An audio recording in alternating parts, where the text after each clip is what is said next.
In this video, I wanted to go over my thoughts on the Illrigger class and some potential changes that you can employ to tone down how powerful this class can be.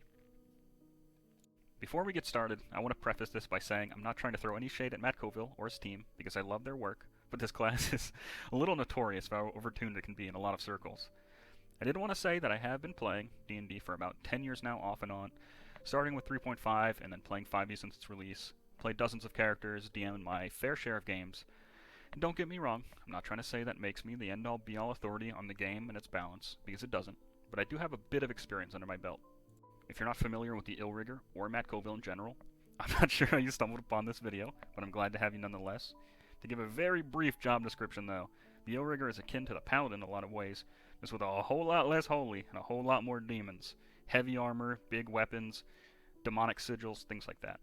I do love the flavor and overall feel of the class in general, so naturally I'm itching to play one sometimes, but many DMs take a pretty hard stance on homebrew in general, myself included, and this class is certainly no exception to that rule. Although, if the Illrigger is fine as is for you and your playgroup, then I'm happy to hear that. You don't need to change a thing. I just wanted to change some things to bring it more in line with the official classes, so it's not constantly outshining the rest of the party in a lot of ways. And without any further ado, let's jump into it. So, the very first order of business is the class features. The official one is on the left, my fix is on the right. And it might be a little hard to see what I've changed at first, but I'll explain. So the hit dice are fine, that's Paladin equivalent, so 1d10 makes sense. It's trying to be up there with Paladins and Fighters and things. But my problem is where the saving throws. So, this class gets Spellcasting, and having a starting saving throw in Constitution makes that extremely strong, and so I have switched that over to Strength. Granted, the only subclass that actually gets Spellcasting is Architect of Ruin, so if you're playing for either a Painkiller or a Shadowmaster, then I think leaving this as is fine. But if you have an Architect of Ruin, I would definitely change this. And before you type up the YouTube comment, I know what you're going to say. But sizzle. Sorcerers and Artificers, they get Constitution saving throws to start with. And I would say this class blows those two classes out of the water by far. And hopefully you'll see why by the end of this video. So, moving along, if you know anything about the Illrigger, you know exactly what ability I'm going to discuss next, and that is Forked Tongue. And so if you can't see what's so insane about this at a glance, whenever you make a Persuasion, Deception, or Intimidation check, you can treat anything that is 7 or lower as an 8. And so if you have proficiency in any of these skills at level 1, you're going to be adding your Charisma and your proficiency to this. So typically, if you're starting with a 16 in Charisma, which I believe you should be if you're playing this class, that is a 13 minimum on not just one, but 3 different skills. So naturally, as this is earlier in the game, this is at its weakest, by the way. So this ability is only going to get stronger and stronger as the game goes on. And it definitely steps on the toes of typical party faces like bards and maybe rogues, depending on which you put your expertise in. Jumping straight into some of my proposed fixes for Forked Tongue. The first one is very reminiscent of the initial ability, except the minimum is now 5 instead of 8, and you only get this in a single skill, so you have to pick, so you don't just get all 3. And this is still pretty strong, and it helps you specialize a little more, and doesn't just give you all 3 right off the bat with a minimum 13. This changes the minimum, provided you have the stat array that I was talking about, to a 10 instead of 13 at level 1. The second one is much simpler. You just get expertise in one of these skills, not all 3. And then the third one is, it's just a skill proficiency bonus. So, you get one of these bonus proficiencies of your choice. I think all 3 of these are pretty elegant choices to fix this, and I definitely would fix this. And I would just handpick whichever one works the best for your group and player, because this class gets so much that it really does not need the initial Forked Tongue bonus. So the next ability I wanted to discuss was Infernal Conduit. And on the surface, this is a very normal looking ability, and it's really reminiscent of Lay on Hands, except instead of a fixed number, it is a pool of dice. There's a couple ways you can use this. One of them is transferring your own HP to allies, which is kind of cool and flavorful. The other one is basically using it to life drain an enemy. And then at level 11, which is where my main gripe comes from, you can use this to inflict exhaustion on enemies. And if I have to explain why that is ridiculous, exhaustion stacks up very fast with a lot of very big drawbacks to the enemy inflicted with it. And so, there's almost nothing in this game, if anything at all, that can inflict exhaustion on monsters. It is typically a player mechanic, and most people don't even play with exhaustion because it sucks to have inflicted upon you. So, this is just insanely strong at level 11. And you can do this a lot of times, because you can still just keep expending one pool of these dice each time, and you get a lot of uses. So, my first proposed fix for this ability is just nixing the exhaustion component completely. If you want to keep it, I would completely limit it to just one time. Just one level exhaustion, and that's it. That's the max. Anything above that, it starts to get more and more ridiculous.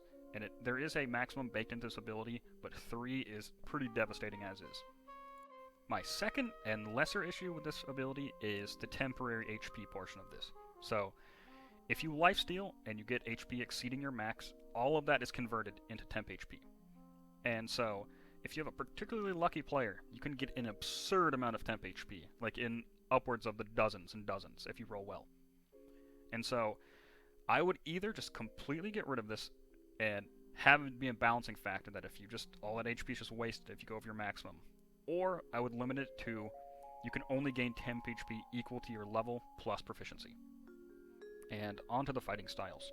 So, this class gets its own 4 unique fighting styles, and I only have 2 of them listed here because these are the 2 more problematic ones. The other 2 are completely fine in my opinion, but these are the ones that I wanted to talk about a little more.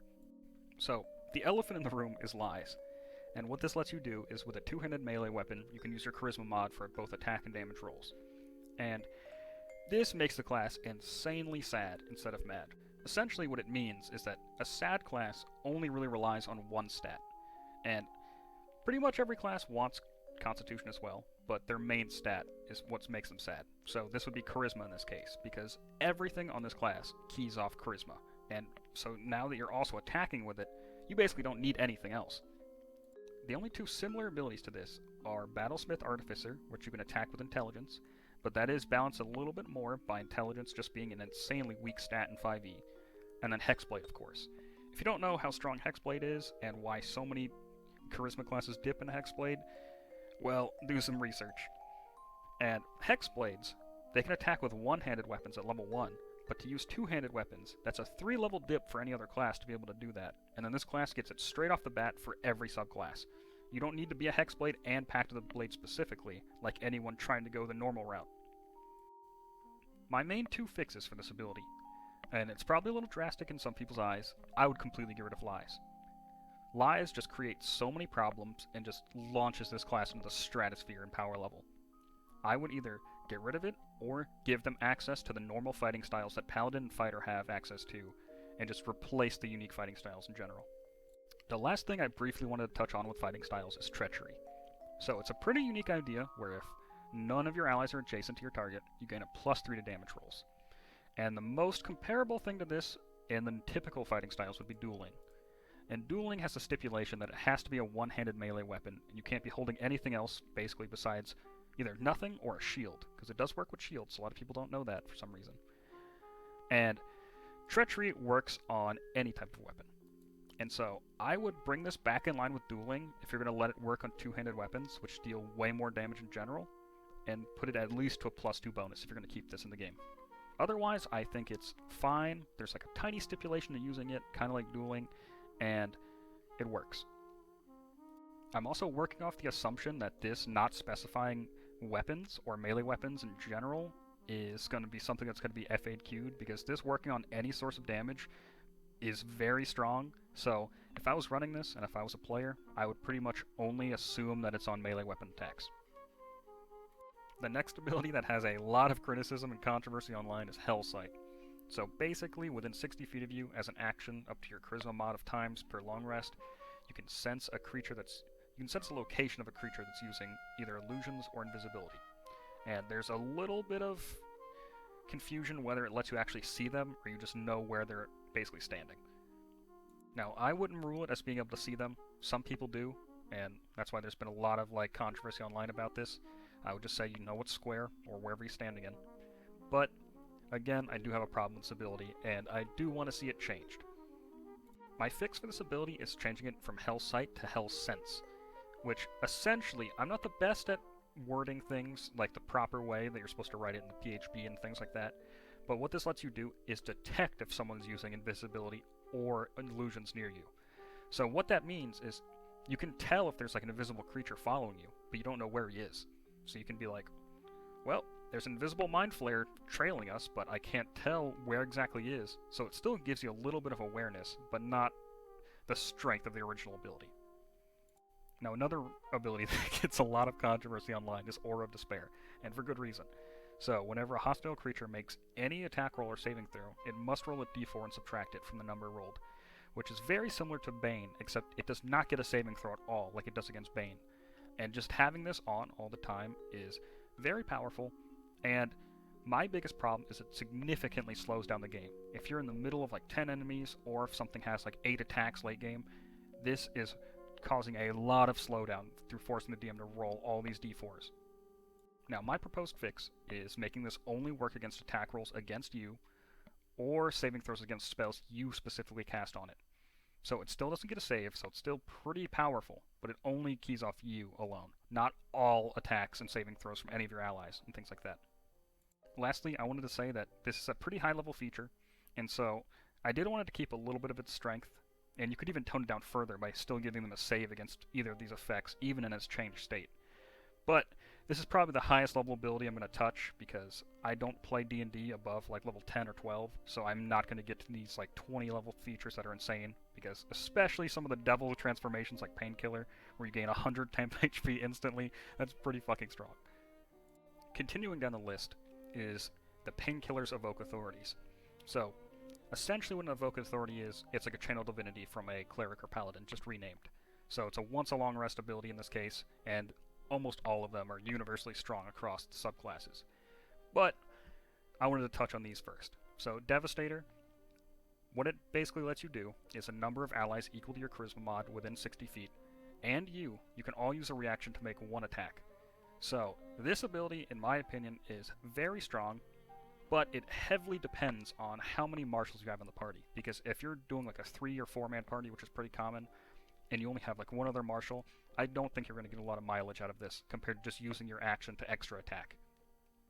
The second one is by far the more problematic one. And what this lets you do is it's essentially Fighter's Action Surge. And so this is just really stepping on the toes of Fighter. That's Fighter's like big unique thing is Action Surge. And you just getting that straight up once per long rest, it really just encroaches on that class's territory, and I hate that about the design. And so for both of these, my proposed fixes is Devastator. Only your allies can make these attacks. So it's more of like a commander, like battle master kind of role, where if you have a bunch of marshals, everyone else can make an attack. And I don't think this is the most necessary fix. I think you could probably leave it as is if your party's not set up to really abuse Devastator. But Infernal Surge, I would recommend changing this completely, where you can make one extra melee attack when you take the attack action. Next up is another Painkiller feature, and it's an improvement to Interdict, which essentially lets you place seals in the enemy for various buffs, and you or your allies can explode it for extra damage. And you get uses up to your Charisma mod per short or long rest, so it's a pretty expendable resource on top of everything else. And what I Am Death lets you do is at level 6, after using a bonus action to place a seal on a creature, your attack rolls against that creature all have advantage until the end of your turn. So if you can't see the immediate synergy with this, Great Weapon Master. So this class is already set up to use big two-handed weapons for a lot of the classes besides Shadowmaster, which I'm not going to touch on Shadowmaster because it does not interest me and I don't have any experience with it. But basically, with Great Weapon Master, normally in this class, if you took Lies, you would have Charisma plus to attack, and then with this, pretty much up to 5 times per long or short rest if you have Charisma maxed out. Every time you put a bonus action mark on someone, all of your attacks get advantage. And so you're attacking with Charisma, you're getting advantage on every single attack, and you have Great Weapon Master. And that makes your damage per round insanely strong, because you're also popping these seals, and you're getting all this extra crit damage too. My fix is a pretty simple one in this case, and basically it only works against your very first attack once you place that seal on that creature. I don't think you need to nerf it any more than this. It's still a very strong feature, but I think it brings it more in line with other things. Skipping over Shadowmaster and rolling into Architect of Ruin, here's another pretty problematic thing, which this is the only subclass that gets spellcasting, but For whatever reason, they decided that half casting was not enough. So they gave it more spell slots, better spell progression, and access to 6th-level spells. And I've read a lot of their thoughts on it from the playtester and Matt himself, where they think it's balanced because the spell list is not the strongest, which I'm inclined to agree to a point, but I still think they should be brought back in line with Paladin and Artificer spell progression, which, if my Photoshop skills haven't faltered at all, should look something like this right here. And granted, you might want to work with your DM or work with your player, in whatever case it is, to improve their spell list a little bit if you're reeling back their spells, but I think this is fine. I also briefly wanted to touch on for a second that I think them keeping cantrips and having that over paladins and sort of like artificers is completely fine. None of their cantrips are broken. They don't get access to anything crazy. It's pretty bog standard sorcerer and wizard things that I don't think would ever really come close to what other features this class gets normally. And I know if I didn't mention these two abilities from Architect of Ruin for their Invoke, that people would bring it up. And I know this might be weird coming from someone that has a lot of issues with this class in general, but I generally like these two things. The first one is the one people mainly have a problem with, called Veteran of Sorcery. It acts like a legendary resistance in a way, and I'm kind of inclined to let the player keep this. It is really powerful. I'm not trying to take that away from it, but it is like a big ability. I think you still want to have the Invokes have that huge like wow factor that's fun to use, it's strong, the player feels good, you can give that to the player. And so other DMs might be inclined to tone this down, and you're well within your right, but I'll leave this just in case. Spellbreaker is another pretty powerful use of your Invoke, which anytime you're targeted by magic missile, a line spell, or a spell that requires a ranged attack roll, you can roll a d6, and on a 1 to 5, you're unaffected by the spell completely. But on that big 6, you reflect it back at them like a mirror.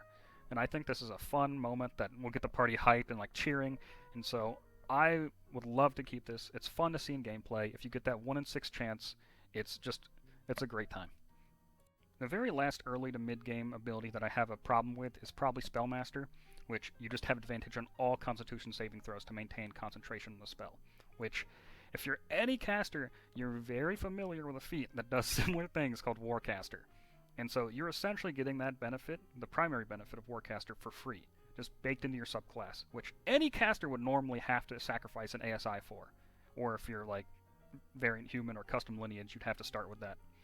And this gets even more ridiculous. If you remember all the way back to the start of the video, if you don't change their Constitution saving throw, you'll have proficiency in this save and advantage, just completely for free. And I know in Matt Colville's games, he typically doesn't play with feats, so a lot of these abilities are taking the place of feats. The Shadowmaster has something very similar with Dual Wielder. And this just, it takes it over the line for me if you're playing in any game with feats.